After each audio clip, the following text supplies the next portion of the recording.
Hello, it's Mike with the 1974 GMC Motorhome. Today we're going to put the rocker arms on. So what I want to show you is basically I have all the rocker arms and the rocker arm holders uh, are all cleaned up. And I mean, I didn't wash them. I just made sure there was no grit on them. I want them a little oily. As a matter of fact, I'll probably put some oil in each one of them afterwards to help with the pre-lube and start up. And what I wanted to show you is I just wanted to, zoom in here a little bit. Just make sure they're clean. There's no grit, no debris, that this surface in here looks smooth, no gouges. Same thing with the end that hits on the valve right there. Make sure it's nice and smooth, and then that there's no damage in the port where the push rod goes. You can see if I come over here that I've wiped down the push rods and installed them in there, and then I've kind of wiped the pads off to make sure that they're clean. Nothing to stop the valve from, or the rocker arm post from seating. And you can look and you can see that the rocker arm balls are all end balls are all nice and smooth, and really nothing going on there. And remember that oil's coming up through those, so make sure they're not plugged, anything like that. But I kept everything in its original location. Probably not extremely critical, especially the push rods. They're you can change. As a matter of fact, on the other side here, if I walk over here and look quick, there's a brand new rocker arm I just put on. So, and it's on that new valve. It's the one that was kind of damaged. So I got that. I'm going to try something a little bit different with the camera today. I've had some I don't want to say complaints, but some people saying that they're having a hard time hearing me, and I did go back and watch the video, and I agree. So this is going to be the view while I'm installing this, and I'll be walking back and forth, putting the parts on, and then we'll tighten down the rocker studs and then torque them. So give me a second, I get set up, and then we'll get started.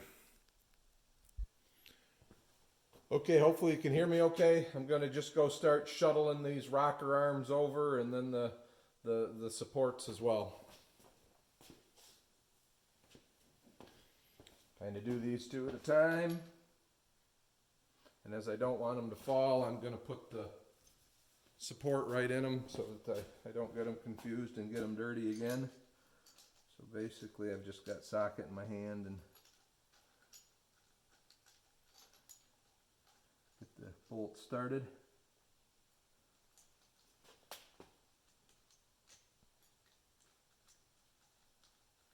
And you'll notice that some of them you're able to, tighten all the way down just by hand, and other ones you're going to need a wrench because those particular valves are open.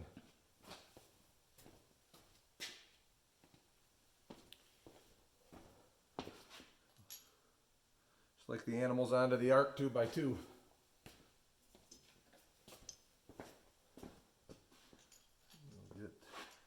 I said, I don't want these to fall. I'll bump the engine as I walk by, and they'll fall to the ground, and then I won't know which one's which. And like I said, not that that's going to be super critical, because you could change one of these at any time. You kind of look them over. Same thing really with the bottom. I didn't show you, but the bottom of these, you want to make sure those aren't gouged or anything like that. And hopefully this sound is coming through.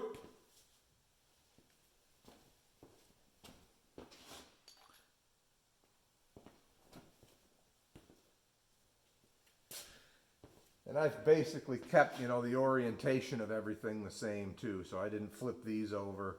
The everything's in the same location.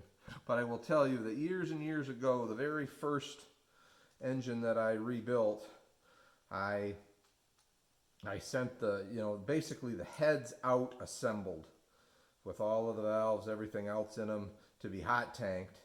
And when I got them back, I expected that they would be all segregated and everything would be, where it belonged. And when I got it back, I got back a box of rocker arms, a box of valves, box of springs and what have you. And I put that engine together, obviously didn't know where anything went. And it was just fine. Lapped all the valves in just like I did before. And that engine ran great. So no real concerns there.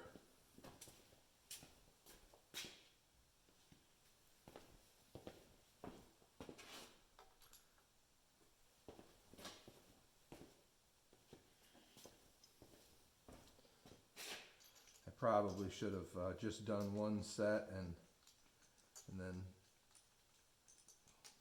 and then did the rest with the camera off. That way the video wouldn't be as long, but this isn't going to be that long anyway. So now back to my speed wrench, and what I'm going to do is I'm just going to tighten these down by hand evenly. You know, there's a little resistance on that one. One of those valves is open. So there, looks like both of these are pretty well closed. So no real resistance there. None really there. A little bit there. So there, those are all tight. And you can tell if one of the valves is partially opened or starting to open because the push rods will, whether the push rods will spin or not. I consulted the book.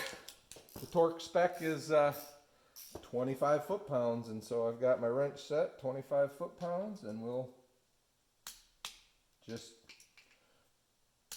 run along.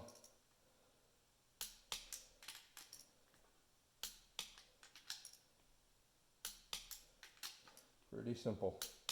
That's the one thing about hydraulic lifters, is there's a lot of forgiveness in them. So those you just tighten up, you don't have to adjust them or anything. All right, everybody, thanks for watching. Next video, probably be putting that intake manifold on. Have a good day.